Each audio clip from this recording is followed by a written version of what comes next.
কেন্দ্রীয় লোকজন আসছে।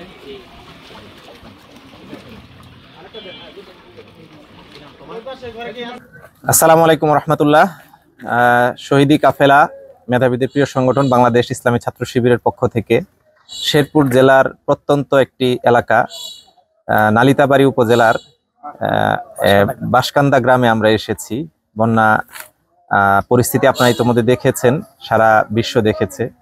এই কঠিন পরিস্থিতিতে এখানকার মানুষের জীবনযাত্রা খুবই দুরূহ হয়ে গেছে এবং আলহামদুলিল্লাহ সারা দেশ থেকে, সারা বিশ্ব থেকে মানুষ এই বানভাসী মানুষের পাশে দাঁড়িয়েছে। এটি খুবই আনন্দের, বলা যায় যে মানুষ পরস্পরের জন্য সহমর্মী, ভালোবাসাপূর্ণ।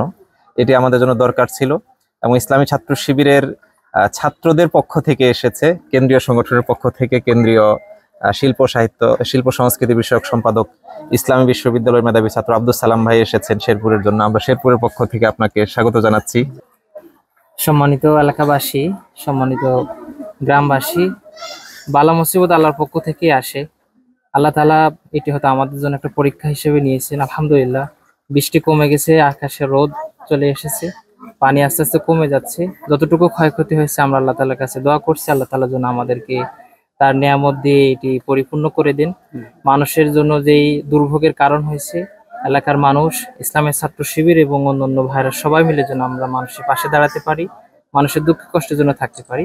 আজকে ইসলামের ছাত্র শিবিরের কেন্দ্রীয় সভাপতি শ্রদ্ধেয় মঞ্জুরুল ইসলাম ভাইয়ের পক্ষ থেকে আমরা এলাকার বানভাসী মানুষের, বন্যা কবলিত মানুষের পাশে এসেছি ভাইদের সাথে একটু দেখা করার জন্য এবং ইসলামী ছাত্র শিবিরের পক্ষ থেকে একটু সৌজন্য উপহার পৌঁছে দেওয়ার জন্য, যাতে করে আমরা মিলেমিশে দুঃখ কষ্ট ভাগাভাগি করতে পারি।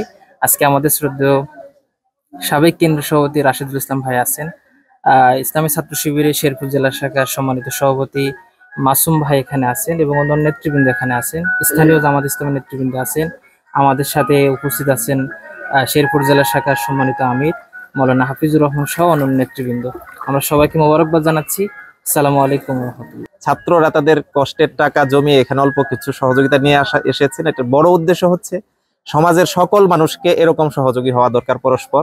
এই বিষয়টি বিশ্বের কাছে, জাতির কাছে উপস্থাপন করার জন্য ছাত্র শিবিরের এই প্রয়াস। আশা করি যে ছাত্র শিবিরের মাধ্যমে সারা দেশের মানুষ, বিশেষ করে যারা স্বাবলম্বী এবং যারা বন্যা দুর্গত হননি, তারা এসে এখানে সহযোগী হবেন মানুষের পাশে। বিশেষ করে আমি আরেকটি অনুরোধ রেখে শেষ করছি, সেটি হচ্ছে বন্যা আলহামদুলিল্লাহ এখন পানি কমতে শুরু করেছে, শেষ হয়ে যাবে 2-1 দিনের মধ্যে ইনশাআল্লাহ পানি। কিন্তু যে ক্ষয়ক্ষতি হয়ে গেল, এটার জন্য পুনর্বাসনটা জরুরি। আমরা আশা করছি যে সবাই এই ব্যাপারে সহযোগী হবো। আল্লাহ আমাদের তৌফিক দান করুন, আমিন। আসসালামু আলাইকুম রহমতুল্লাহ।